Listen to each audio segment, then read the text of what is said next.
the Casual Gamer, and welcome to part 3 of my Buildcraft Basics series.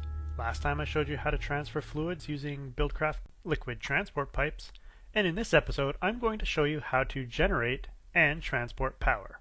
So next we're going to cover the different conductive pipes in Buildcraft. To transport energy from your engines to your machines in Buildcraft, you need to use conductive pipes. And there are really only 3 conductive pipes in this version of Buildcraft, which is for 1.5.2. I think it's Buildcraft version 3 point something. In the newer version of Buildcraft for Minecraft version 1.6, there are 2 other conductive pipes that they add to the game. One is a quartz conductive pipe, and another is a diamond conductive pipe. And again, to pull energy out of an engine, you need to attach a wooden conductive pipe.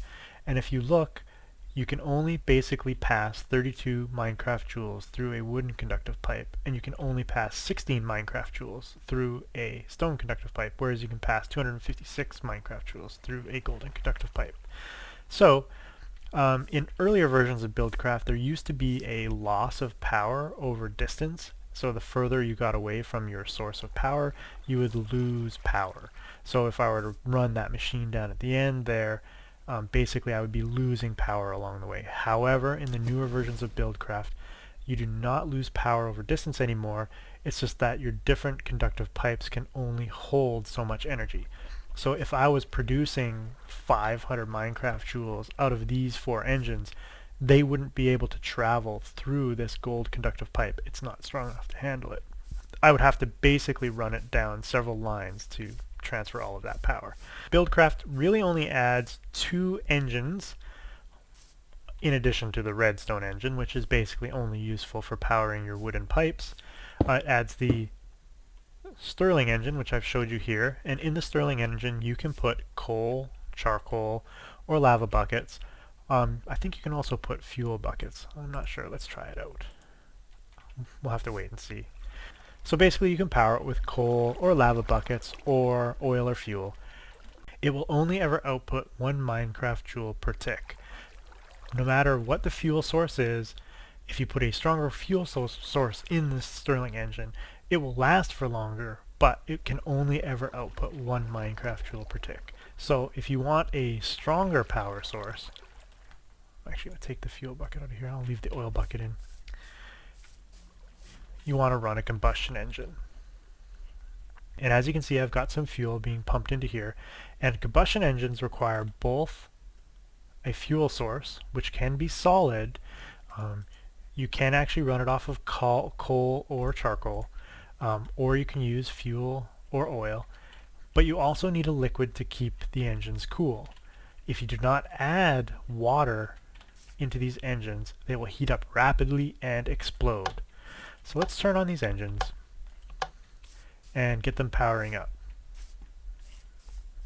And as you can see, because I'm running fuel in these engines, they are able to actually output 6 Minecraft joules per tick each engine. So I'm running 4 engines, so I'm outputting 24 Minecraft joules per tick. You can tell when an engine is operating because you'll see a blue line traversing through the pipes. This tells you that there is power traveling down the pipes. And as you can see, this power is traveling towards my bank of lasers over here. And so now these lasers are powered and they're able to be used. You can see how thick that line is, and that shows you how much power they're actually sucking in. If you see a red line, what that's telling you is that whatever machine wants more power than your actual line can give it. One of the machines that Buildcraft adds to the game are these lasers. And basically what these lasers do is they power this assembly table. And basically, when you click on an assembly table, once you put items into the assembly table, it will actually show you what can be created.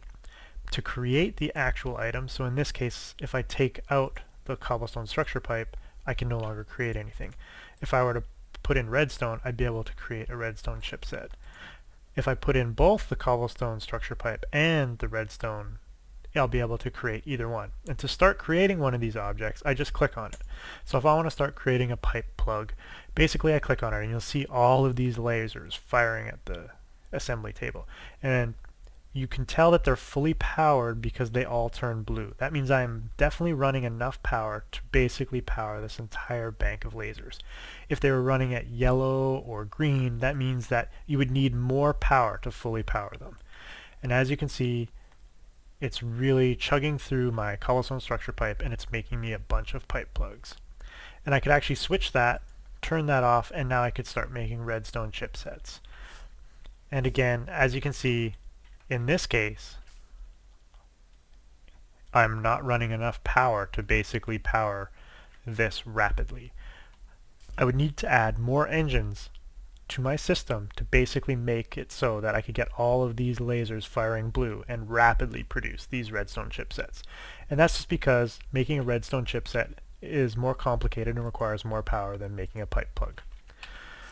That's how you use lasers to build some objects. And there are several objects that basically require you to use the assembly table to make, like these chipsets as well as the pipe plugs. And there's a bunch of other objects that you have to use these lasers to make.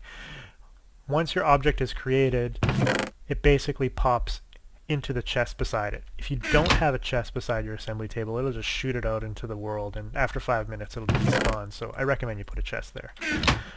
And if I pop this redstone chipset there, you can see I can make another item, the gate.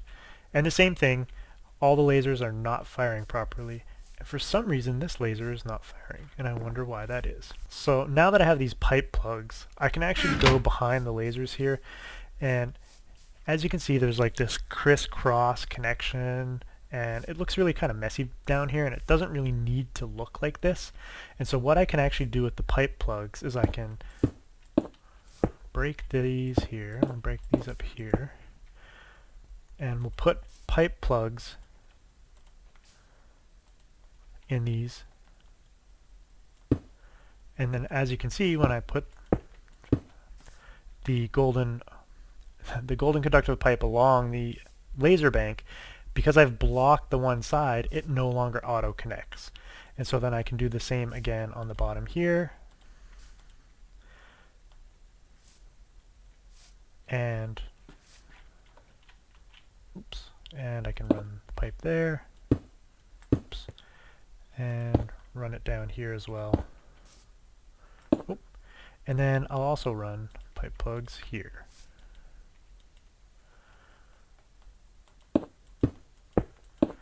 And now it's less of a mess, sort of.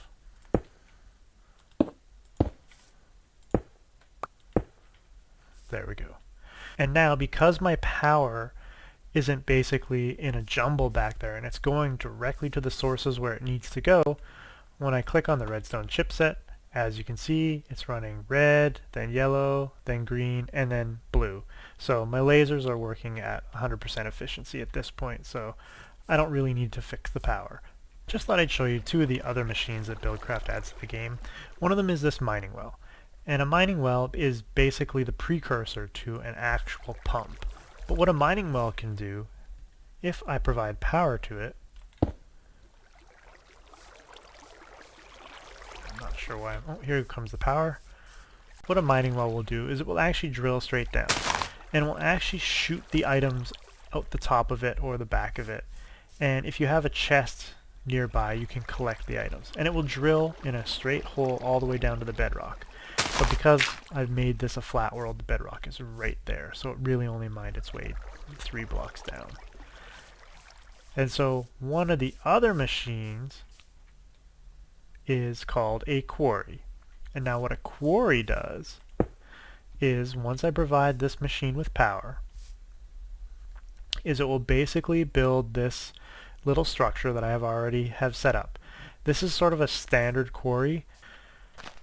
And as you can see, the quarry starts basically drilling down in this area once it finishes setting up.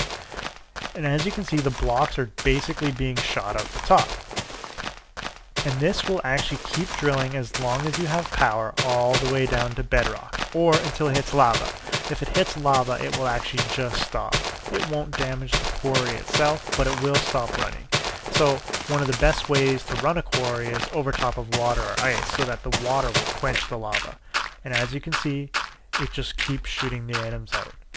And so if you want to collect these items, basically you would connect up to them the transport pipes. And then if you want to, you can use some of the different transport pipes to then sort your different items into different chests. And this is just the beginning of what Buildcraft offers to the game. So I hope you enjoyed this basic look at Buildcraft.